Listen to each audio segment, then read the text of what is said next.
Hello বন্ধুরা, আমি অমিত আছি তোমাদের সঙ্গে। আর তোমরা শুনছো ভৌতিক কথা, কিছু অনুভূতি এমন যা তোমাদেরও হতে পারে। সঙ্গে রয়েছে নেহা। Welcome back. ভৌতিক কথার আরও একটি নতুন এপিসোডে তোমাদের সকলকে স্বাগত। আজকের এপিসোডে তোমরা শুনবে দুটো ঘটনা। প্রথমটা একটা বাচ্চা ছেলেকে ভূতে ধরাকে কেন্দ্র করে, দ্বিতীয়টা একটা মেয়ে সুইসাইড করতে গিয়ে সেই শাড়ি না পরানোর ফলে এমন কিছু ঘটনা ঘটেছিল যেটা তোমাদেরকে পুরো কাঁপিয়ে দেবে। সুইসাইড করার দড়ি কেন পোড়াতে হয়, বা যেটা দিয়েই সুইসাইড করার চেষ্টা করুক না কেন সেটা কেন পুড়িয়ে দিতে হয়, আজকের এই ঘটনাটা শুনলে তোমরা ঠিকই বুঝতে পারবে। তো আর দেরি করো না, সিট বেল্ট বেঁধে নাও, চুপটি করে বসে পড়ো, কানে হেডফোনটা গুঁজে নাও টুক করে। এবার আমরা পাড়ি দেব ভূতের রাজ্যে। অবশ্যই সাবস্ক্রাইব করে পাসপোর্টটা করে নিও। চলো এবার আমরা পাড়ি দিই ভূতের রাজ্যে। হ্যালো অমিতদা, আমি শম্ভু মধ্যম গ্রাম থেকে বলছি। চলে আসলাম আবারও নতুন একটা ঘটনা শোনাতে। আমার প্রথম ঘটনাটা 589 নম্বর এপিসোডে শুনলাম। খুব ভালো লাগলো তোমার কণ্ঠে শুনতে। এবার ঘটনায় আসি। ঘটনাটা ঠিক কত বছর আগের আমার সঠিক মনে পড়ে না, তবে তখন আমি বোধহয় ক্লাস 7 কি 8-এ পড়ি। আমি মামার বাড়ি গিয়েছিলাম বসিরহাট গোপালপুর গ্রামে। এই গ্রামের মাঝে অবস্থান করছে একটা শ্মশান। তো মামার বাড়ি যখনই যেতাম কিছু না কিছু ভৌতিক ঘটনা শুনতাম আশেপাশের এলাকার। তবে কোনোবারই সুযোগ হয়নি সেই সব মুহূর্ত দেখার। তবে সেইবার একটা সুযোগ হয়ে গেল। ওই গ্রামের যে শ্মশান ছিল ঠিক তার কিছুটা আগে একটা ছোট্ট ঝিল আছে। আর ওই ঝিলে ওখানকার কিছু পরিবার মাছ চাষ করত। আর মাছ যাতে চুরি না হয়ে যায় সেই জন্য ঝিলের এক কোণে একটা ছোট্ট ঘর করা আছে, সেখানে রাতে পাহারা দেওয়ার জন্য থাকত, যার ওপরে বিচুলির ছাউনি আর নিচের অংশে থাকত বাঁশ। গ্রাম্য ভাষায় এই ঘরগুলোকে বলে আলাঘর বা টোম ঘর। আর এই ঘরটা যেখানে ছিল সেই জায়গাটাই জল শুকিয়ে গিয়ে পাক কাদায় ভরা ছিল। দিনটা ছিল শনিবার, দুপুর ঠিক 12টা হবে। ওই পাড়ার কিছু ছোট ছোট বাচ্চারা ওই আলাঘরে বসে খেলছিল। হঠাৎ এক দমকা বাতাস বয়ে যায় ওই আলাঘরের দিক থেকে শ্মশানের দিকে। আর ওই বাতাসের কবলে পড়ে বাচ্চাদের মধ্যে একজন পড়ে যায় আলাঘরের নিচে সেই পাক কাদাতে। সে আমার দূরসম্পর্কের ভাইপো হয়, আমার মায়ের পিস্তুত বোনের ছেলে। তার মাথাটা পুরো কাদাতে ঢুকে গিয়েছিল আর পা দুটো ওপর দিকে উঠেছিল। এ দেখে বাকি বাচ্চারা কান্নাকাটি করতে লাগলো আর ভয়ে চিৎকার করতে লাগলো। এমন সময় ওই ঘরের বাদিকের ঘাটে কয়েকজন মহিলা জামা কাপড় কাচ্ছিল। তাদের নজরে পড়ে ব্যাপারটা। তারা তড়িঘড়ি ছুটে গিয়ে বাচ্চাটার পা ধরে টেনে ওপরে তোলে। তারপর তাকে ভালো করে জল দিয়ে চোখ মুখ ধুয়ে দিল। এরপর তারা লক্ষ্য করল ছেলেটি কেমন যেন নাক মুখ দিয়ে শব্দ করছে। এটা দেখে সেই মহিলারা পাড়ার কয়েকজনকে খবর দিল।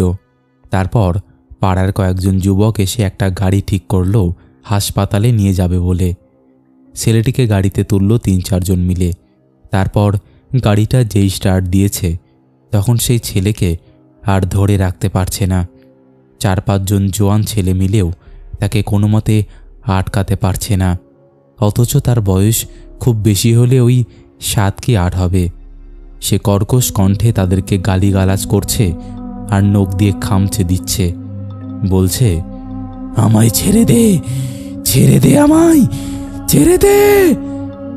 আমি লক্ষ্য করে দেখলাম যে এটা তো এই বাচ্চা ছেলের কণ্ঠ না, এ মনে হচ্ছে একজন পূর্ণবয়স্ক মানুষের কণ্ঠ। এরপর সকলের বুঝতে আর বাকি রইল না যে ওকে ভূতে ধরেছে। এখানে বলে রাখি দাদা, ওর রাশি হালকা ছিল আর এর আগেও অনেকবার ওকে এরকম ভূতে ধরেছিল। তাই সবাই মিলে তাড়াতাড়ি গাড়ি থেকে নামিয়ে নিল আর কয়েকজন মিলে পাশের গ্রামের এক ওঝাকে খবর দিল। এরপর আমার এক মামার বাড়ির উঠোনে তাকে বসিয়ে কয়েকজন ধরে রাখল। এখানে বলে রাখি, ওই মামার বাড়ির উঠোনের বাঁদিকে ছিল একটা ছোট্ট পুকুর, আর ঠিক পুকুরের পাশেই ছিল বিরাট বড় একটা শিরীষ গাছ। পুকুরের চারিপাশে ছোট ছোট জংলি গাছপালাতে ভর্তি ও পুকুরের বিপরীত দিকে ছিল একটা খেজুর গাছ। এইবার মেন ঘটনায় আসি। 4-5 জন জোয়ান ছেলেও সে আত্মা প্রবেশধারী ছেলেকে কিছুতেই ধরে রাখতে পারছিল না। সে তখনও গালিগালাজ করছে আর বলছে, আমায় যেতে দে, যেতে দে আমায়। এই ঠিক ঘণ্টাখানেক বাদে ওঝা এলো। তার কাঁধে একটা ব্যাগ, আর সেই ব্যাগের ভেতর থেকে একটা ছুরি আর কাঁচা হলুদ বার করলো। এরপর কী সব যেন বিড়বিড় করে মন্ত্র পড়ে বলতে লাগলো, আর ছুরিটা দিয়ে ছেলেটির চারপাশে একটা গোল দাগ দিয়ে গণ্ডি কেটে দিল। সঙ্গে কাঁচা হলুদটা ছেলেটার নাকের সামনে ধরল। যেই নাকের সামনে কাঁচা হলুদটা ধরেছে, অমনি ছেলেটা গঙ্গাতে থাকলো আর আরও রেগে গিয়ে ওই ওঝাকে গালিগালাজ করতে শুরু করলো। এবার আমি কেমন যেন হতবাক হয়ে গেলাম। যাকে 4-5 জন জোয়ান মানুষ এতক্ষণ ধরে রাখতে পারছিল না, সে এখন সেই গোল গণ্ডির ভেতর থেকে বাইরে আসতে পারছে না। এরপর ওঝা ওই গোল গণ্ডির চারিদিকে কী সব মুখে বিড়বিড় করে মন্ত্র পড়ছিল, আর ছুরি দিয়ে লম্বা লম্বা 10 থেকে 12টা দাগ কেটে দিল। আর একজনকে বলে দিল, এটা ডান হাতের দাগ, ওটা বাঁ হাতের দাগ, নিচের দিকে বাম পায়ের দাগ, ওপরের দিকে এটা মাথার দাগ। এইভাবে আরও দাগগুলো সব বুঝিয়ে দিল ওই ওঝা। এরপর বলল, ঝাঁটা নিয়ে আসো, আর আমি যখন যে দাগে বলবো তখন সেই দাগে বাড়ি মারবা। যেমন বলা তেমন কাজ। ওঝা আবার বিড়বিড় করে মন্ত্র বলছে, আর একবার করে বলছে, ওই হাতের দাগে ঝাঁটা মারো, ওই পায়ের দাগে ঝাঁটা মারো। অবাক করার বিষয় হলো, ওঝা যখন যেই দাগে ঝাঁটা দিয়ে মারছিল, তখন সেই ছেলেটির সেই অংশে ঝাঁটার দাগ হয়ে যাচ্ছিল, আর ছেলেটি চিৎকার করছিল, বলছিল, আমাকে আমাকে ছেড়ে দে, ছেড়ে দে আমাকে, যন্ত্রণা হচ্ছে, খুব যন্ত্রণা, জ্বলে যাচ্ছে। এবার সেই আত্মা আরও ক্ষিপ্ত হয়ে সেই ওঝাকে গালিগালাজ করতে লাগলো আর বলতে লাগলো, আমি আমি একে মেরে ফেলবো, তুই আমার কিচ্ছু করতে পারবি না, কিচ্ছু করতে পারবি না। এবার ওঝা তাকে জিজ্ঞেস করলো, তুই ওকে কেন ধরলি, ওর কি দোষ? তার উত্তরে সে বলতে থাকে, আমার যাবার পথে সে বাধা হয়েছিল। ওঝা এবার বলল, ওতে ওর কোনো দোষ নেই, তুই ওকে ছেড়ে দে, ও বাচ্চা মানুষ, ওর খুব কষ্ট হচ্ছে। এই কথা শুনে সে আরও জোর গলায় বলল, না, ছাড়বো না, আমি প্রতিশোধ নেব। তখন ওঝা বললেন, কিসের প্রতিশোধ? আর তুই কোথায় থাকতিস, আর কিভাবে মরলি? তখন সে বলল, অনেক বছর আগে আমি এক রাজ পরিবারের ঘর জামাই ছিলাম। এখানে বলে রাখি যে রাজ পরিবারের সকলের নাম আর গ্রামের নামও বলেছিল, বাট আমার মনে পড়ছে না সেই নামগুলো। সে আরও বলছে, আমি রোজ মদ খেতাম আর আমার বউকে ধরে রোজ মারতাম। আমার রোজ মদ খাওয়াকে কেন্দ্র করে রোজ সংসারে অশান্তি হতো। এইভাবে বেশ কয়েক বছর পার হয়ে যায়। একদিন আমার বউ আমাকে বলে, তুমি রোজ বাইরে থেকে মদ খেয়ে আসো, আজ থেকে বাড়িতে মদ খাবে, আমি বানিয়ে দেব। এটা শুনে আমি রাজি হয়ে যাই। এরপর 3-4 পেগ খাওয়ার পর আমি অনুভব করলাম আমার গলা বুক কেমন যেন জ্বালা পড়া দিচ্ছে। আমি বউকে জিজ্ঞেস করলাম, মদে কি আছে, আমার গলা বুক চলছে কেন? ততক্ষণে আমার শাশুড়ি আর শালা আমার ঘরে ঢুকে পড়েছে, আর ওরা 3 জন মিলে হাসতে থাকে, বলতে থাকে, এতদিন আমাদের খুব জ্বালিয়েছিস, তাই আমরা প্ল্যান করে তোর মদে বিষ মিশিয়েছি। তারপর তারা আমাকে মারধর করতে থাকে। আমি চিৎকার করতে থাকি, আমাকে মেরো না, আমাকে বাঁচাও, আমাকে মেরো না।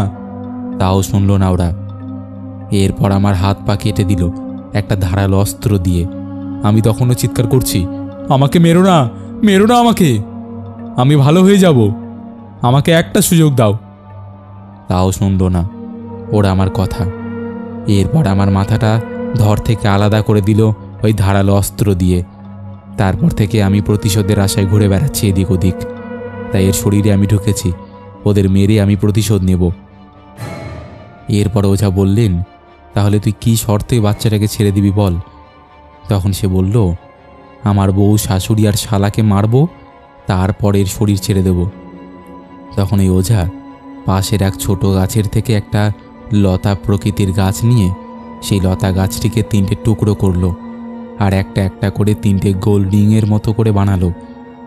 এইবার এইটা ওই রিংয়ের মধ্যে মন্ত্র পড়ে তার হাতে দেয় আর বলে, দেখ তো এটাকে।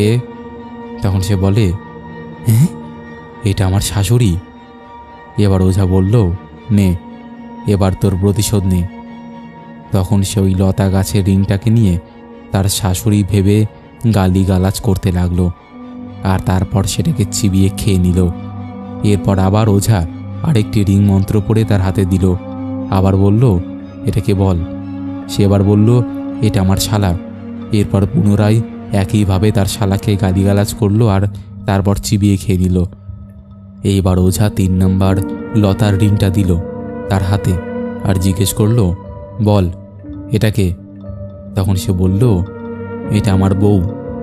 এই বলে সে খুব কাঁদতে লাগলো আর এই লতা পাতার রিংটাকে অনেকক্ষণ ধরে আদর করতে লাগলো, বলতে লাগলো, আমি তোকে খুব ভালোবাসতাম, তুইও আমাকে ওইভাবে মেরে দিলি। এই বলে সে লতা পাতার রিংটাকে চিবিয়ে খেয়ে নিল। এরপর ওঝা বলল, এইবার তোর মনের আশা পূরণ হয়েছে তো? তাতে সে উত্তর দেয়, হ্যাঁ। তাহলে এর শরীর ছেড়ে দে। সে আবার উত্তরে হ্যাঁ জানায়।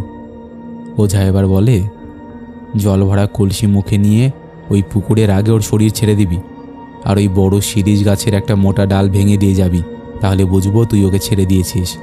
ওঝার উত্তরে সেই আত্মা বলে, আমি জল ভরা কলসি নিয়ে যেতে পারবো না আর ওই ডালটাও ভাঙতে পারবো না, আমার অনেক বয়স হয়েছে। তার উত্তরে ওঝা বলল, তাহলে শিরিষ গাছের ওই মোটা ডালটা জোরে নাড়া দিয়ে যাবি। ওঝার এই প্রস্তাব শুনে সে রাজি হয়ে গেল।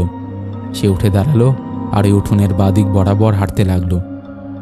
হাঁটতে হাঁটতে ওই পুকুরটার ঠিক হাত দেড়েক আগে গিয়ে পড়ে গেল। সঙ্গে সঙ্গে কয়েকজন বালতি করে ছেলেটার মাথায় জল দিতে লাগলো। তার কয়েক সেকেন্ড পর তার হুঁশ আসে। এসব ঘটনা চলাকালীন ওইখানে উপস্থিত সবাই আমরা লক্ষ্য করলাম যে চারিদিকে কোনো হাওয়া বাতাস কিচ্ছু নেই, কোনো গাছপালা কিছুই নড়ছে না, অথচ ওই শিরিষ গাছের মোটা ডালটা কেমন যেন জোরে জোরে দুলছে। আর ওই শিরিষ গাছের সোজাসুজি মানে পুকুরের বিপরীত দিকের যে খেজুর গাছটা ছিল, সেই গাছেরও কয়েকটা ডাল জোরে জোরে দুলে উঠল। এরপর ওঝা আমার ওই ভাইবোকে জিজ্ঞেস করলো, তোমার নাম কি? তোমার বাবার নাম কি? বাড়ি কোথায়? ওঝার উত্তরে আমার ভাইপো প্রথমে একটু ঘাবড়ে গিয়েছিল, তারপর সকলে আমরা ওকে বলার জন্য বলি। উনি যা জিজ্ঞেস করছে বল, কোনো ভয় নেই, আমরা আছি তো। আমাদের কথা শুনে সে একে একে সব সঠিক উত্তর দেয় আর বলে, আমার হাত পা এত ব্যথা কেন? তার উত্তরে ওঝা বলেন, কিছু হয়নি বাবু, সব ঠিক হয়ে যাবে। তারপর তিনি আমার দাদা বৌদির উদ্দেশ্যে বলেন যে আত্মাটা ওই শিরিষ গাছের ওপর দিয়ে সোজাসুজি ওই খেজুর গাছের পাশ দিয়ে চলে গেছে। আর আপনাদের ভয় নেই, তবে 2-1 দিন একটু হাত পাটা ব্যথা করবে, তারপর আবার ঠিকও হয়ে যাবে। আর হ্যাঁ, ছেলেকে একটু সাবধানে রাখবেন, কারণ ওর রাশি হালকা। এই বলে উনি ওনার পারিশ্রমিক নিয়ে সেখান থেকে বিদায় নিলেন। এই ছিল আমার দেখা একটা ভৌতিক ঘটনা। আশা করি ভৌতিক পরিবারের সকল শ্রোতাদের খুব ভালো লাগবে। অনেক দিন বাদে একটু সময় পেলাম, তাই ঘটনাটা লিখে ফেললাম। আর কোনোদিন সময় পেলে আরও কিছু ঘটনা লিখব। তো বন্ধুরা, এই ছিল প্রথম ঘটনা। আশা করছি ঘটনাটা তোমাদের দারুণ লেগেছে। কেমন লেগেছে তোমরা অবশ্যই সেটা কমেন্ট করে জানিয়ে দাও। তোমাদের মধ্যে এখনও যারা এই পরিবারে যুক্ত হওনি তারা যুক্ত হয়ে যাও। তোমরাও যদি এমন ঘটনা শেয়ার করতে চাও তাহলে আমাদের সাথে কন্ট্যাক্ট করতে পারো। আমাদের সাথে কন্ট্যাক্ট করা একদম ইজি। আমাদের হোয়াটসঅ্যাপ নাম্বার থেকে শুরু করে সমস্ত সোশ্যাল মিডিয়ার লিঙ্ক তোমরা ডেসক্রিপশান সেকশানে পেয়ে যাবে।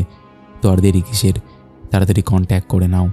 আর একটা কথা, ভৌতিক কথা কিন্তু কোনো রকম অন্ধবিশ্বাস, কুসংস্কার বা কোনো রকম নেগেটিভিটিকে প্রচার করে না। ভৌতিক কথার কাজ শুধুমাত্র মানুষের জীবনে ঘটে যাওয়া ঘটনা সবার সামনে তুলে ধরা, নচেত আর কোনো উদ্দেশ্য নেই। তো আর কথা না বাড়িয়ে এবার আমরা শুরু করি পরের ঘটনা। হাই দাদা, আমি তোমাকে ফেসবুকে মেসেজ দিয়েছিলাম। এখানে বলছি তোমাকে ঘটনাটা। ইংলিশে টাইপিং করছি, বাংলাতে একটু প্রবলেম হয়। দাদা কেমন আছো? আমি পূর্ব বর্ধমান থেকে বলছি, স্নেহা প্রামাণিক। ঘটনাটা ঘটেছে আমার দিদির সাথে, এর সাক্ষী আমি নিজে।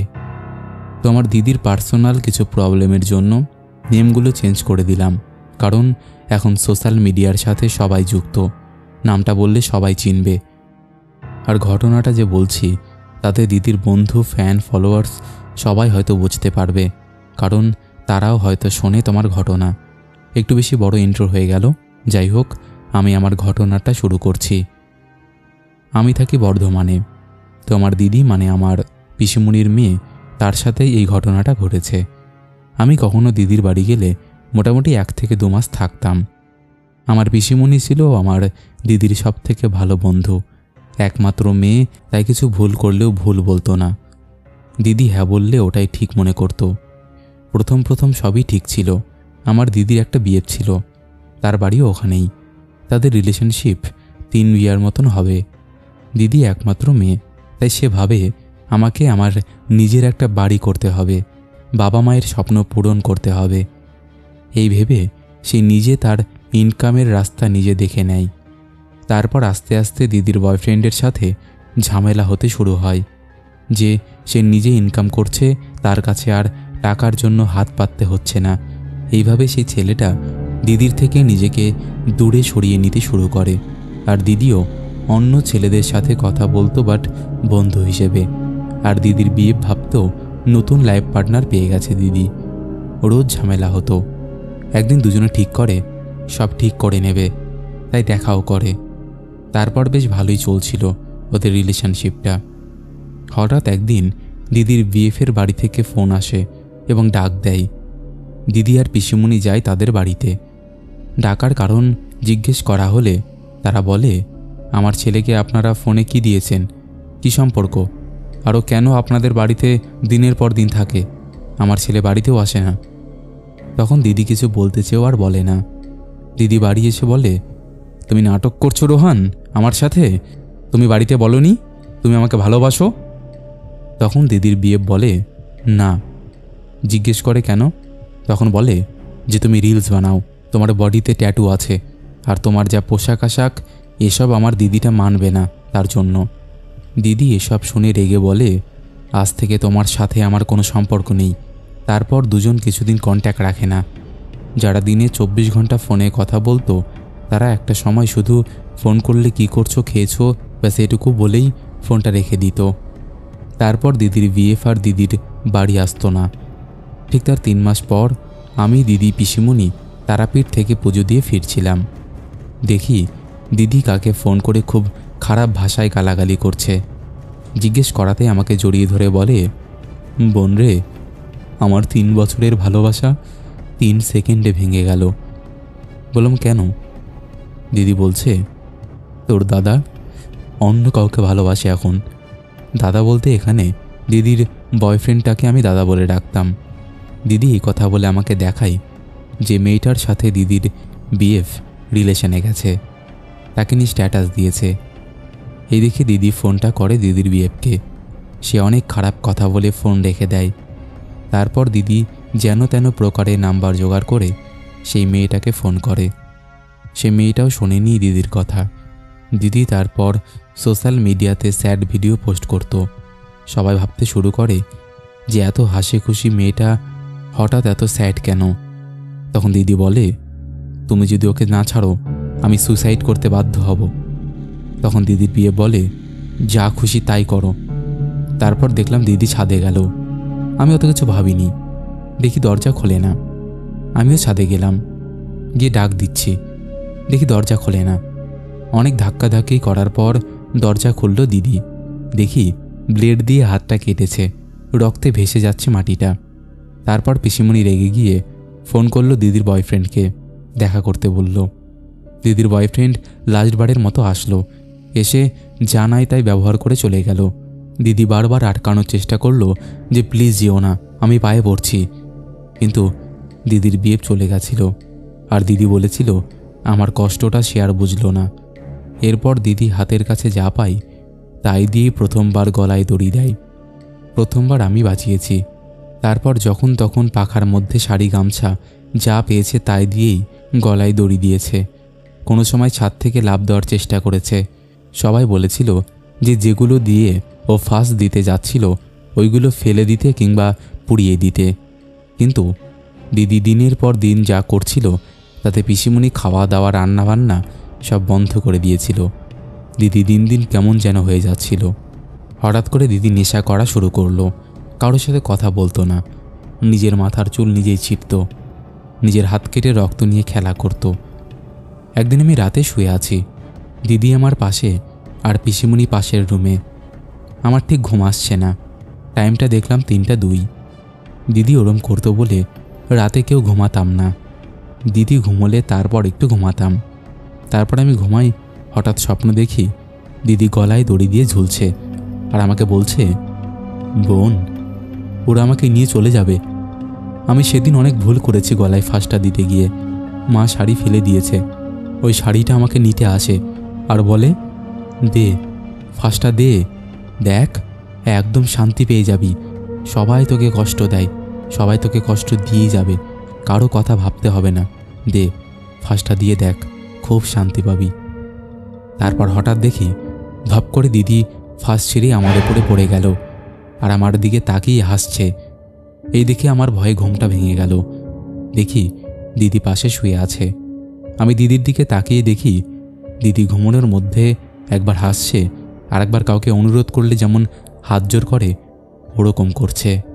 আমি দিদিকে ডাকি, দিদি আমাকে বলে, জল দে বোন, জল দে, আমার গলাটা ব্যথা করছে, জল দে। দিদিকে জল দিলাম আর বললাম, হয়তো খারাপ স্বপ্ন দেখেছিস, এই বলে ঘুমোতে বললাম। সেদিন রাতে দুঃস্বপ্ন ভেবে নিজেকে সান্ত্বনা দিলাম। তারপরের দিন পিসিমণিকে বললাম ব্যাপারটা। পিসিমণি বলে, তুই কিছুদিন থেকে যা, তোর দিদি এমন করছে, আমি কি করে সামলাবো তোর দিদিকে, তুই একটু থেকে যা না মা। এরপর আমি দিদিকে কোনো সময় একা ছাড়তাম না, এমনকি দিনের বেলাতে বাথরুম গেলেও আমি সঙ্গে যেতাম। তারপর থেকে রাত জাগতে শুরু করি। আমার কাছে দিনটা রাত আর রাতটা দিন হয়ে গিয়েছিল। একদিন রাতে আমার চোখটা হঠাৎ লেগে যায়, আবার স্বপ্ন দেখি। আর স্বপ্নটা ঠিক এমন যে আমি শুয়ে আছি আর দিদির পাশে এসে একজন দাঁড়ালো। অন্ধকারে কিছু বুঝতে পারছিলাম না। আর সে আমাকে বলতে শুরু করলো, কত আগলে রাখবি, একবার ওকে একা পাই সেদিন ওকে নিয়ে যাব। আমি কেঁদে ঘুম থেকে উঠে দিদিকে জড়িয়ে ধরলাম। তারপর পিসিমণিকে ডাকলাম। সেদিন রাতে আর কেউ ঘুমোয়নি। দিদি আস্তে আস্তে খাওয়া দাওয়া বন্ধ করে দিল, স্নান করতো না। দিদি এরকম করছে বলে পিসিমণিকে যে যাই বলতো পিসিমণি তাই করত। অনেক ঠাকুমার বাড়ি রোজা বাড়ি করেও কিছুতেই কিছু হয় না। এরপর হঠাৎ একদিন সন্ধ্যায় দিদিকে খুঁজতে আমি ছাদে আসলাম। দেখি দিদি নেই। ঘুরে আসছি, হঠাৎ দেখি ছাদের এক কোণে কে বসে থেকে কাঁদছে আর একজন দিদি যে শাড়িটা নিয়ে গলায় ফাঁস দিয়েছিল ওই শাড়িটা নিয়ে একটা অবয়ব শাড়িটা ফাঁসের দড়ির মতো তৈরি করছে। আমি চুপচাপ সব দেখি। এরপর আমি এসব সহ্য করতে না পেরে নিচের দিকে আসতে যাব বলে পেছন ঘুরেছি। দেখলাম আর একজন যে কাঁদছিল সে হঠাৎ আমার সামনে এসে বলছে, কি রে, দেখে নিয়েছিস তো মরার ফাঁদটা, যা এবার চলে যা। আমি দৌড়ে নিচে এলাম। এসে পিসিমণিকে ডেকে নিয়ে ছাদে আসলাম, কিন্তু ছাদে গিয়ে আর কাউকেই দেখতে পেলাম না। দিদি বসে বসে শান্ত হয়ে স্মোকিং করছে। পিসিমণি দিদিকে বলে, চল নিচে চল মা। দিদি চলে আসলো চুপচাপ। তারপর আমার খুব পা ব্যথা করছিল। পিসির বাড়ির পাশেই ডক্টরের চেম্বার আছে। আমি আর পিসিমণি সেখানে গেলাম। তখন বাজে রাত 10টা। হঠাৎ পিসিমণির ফোনে দিদির বয়ফ্রেন্ডের ফোন থেকে ফোন আসে। কোথায় তুমি?